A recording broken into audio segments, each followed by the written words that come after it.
राम जन्म की कथा। एक समय की बात है, अयोध्या के महाराज दशरथ ने पुत्र प्राप्ति के लिए यज्ञ रखा। इस यज्ञ के लिए राजा दशरथ ने अपनी चतुरंगिनी सेना को काले कान वाले घोड़े को छोड़ने का आदेश भेजा। उनकी इच्छा थी कि इस महान यज्ञ में हर कोई शामिल हो, इसलिए राजा ने सभी ऋषि मुनियों व विद्वान पंडितों को आमंत्रण भेजा। निर्धारित दिन पर महाराज दशरथ अपने दोस्त गुरु वशिष्ठ, ऋंग ऋषि व अन्य विद्वानों के साथ यज्ञ मंडप में पहुंचे। इसके बाद विधिवत रूप से यज्ञ की शुरुआत हुई। मंत्र उच्चारण और पाठ जैसे सभी विधि विधान के साथ कुछ घंटों में यज्ञ पूरा हुआ।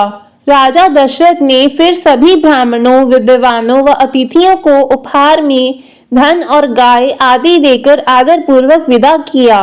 उस यज्ञ में प्रसाद के रूप में खीर बनी थी। उस प्रसाद में पुत्र प्राप्ति का आशीर्वाद था, जिसे खाने के बाद तीनों रानियां गर्भवती हो गई। कुछ समय बाद चैत्र माह में शुक्ल पक्ष की 9वीं तिथि के दिन राजा दशरथ की पहली पत्नी यानी रानी कौशल्या ने एक बच्चे को जन्म दिया। उस बच्चे के चेहरे में इतनी रौनक थी कि हर कोई देखकर समझ जाता था कि वह आम बच्चा नहीं है। इसी तरह राजा की दूसरी रानी कैकेयी ने एक पुत्र और तीसरी रानी सुमित्रा ने 2 पुत्र को शुभ नक्षत्रों में जन्म दिया।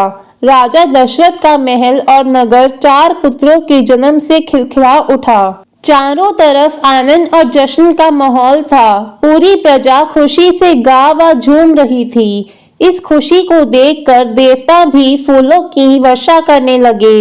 इस जश्न में शामिल होने के लिए कई ब्राह्मण भी पहुंचे और राजा दशरथ के बेटों को आशीर्वाद दिया।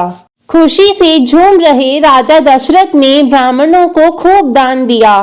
फिर अपनी खुशी जाहिर करने के लिए उन्होंने प्रजा व दरबारियों में भी धन, रत्न और आभूषण बंटवाए। समय आने पर सबकी मौजूदगी में चारों बालकों का नामकरण भी किया गया।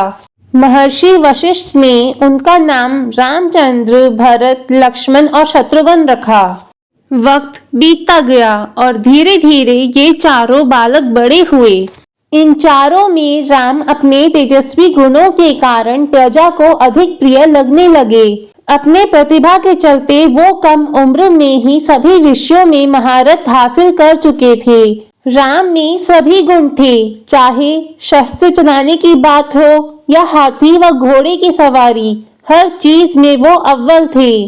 साथ ही वो माता पिता व गुरुओं का भी खूब सम्मान करते थे। उनके गुणों के कारण बाकी के 3 भाई भरत, लक्ष्मण और शत्रुघ्न भी उनसे काफी कुछ सीखते थे। जब भी महाराज अपने चारों पुत्रों को एक साथ देखते, उनका मन आनंद से भर उठता था। राम में मौजूद गुणों के कारण उन्हें श्री राम और भगवान राम तक कहा जाने लगा। आगे चलकर राम के जीवन पर 2 पवित्र ग्रंथ लिखे गए, रामचरितमानस और रामायण। जय Shri Ram. Please like and share, और अगर आप चैनल पे नए हैं तो प्लीज सब्सक्राइब जरूर कर लें।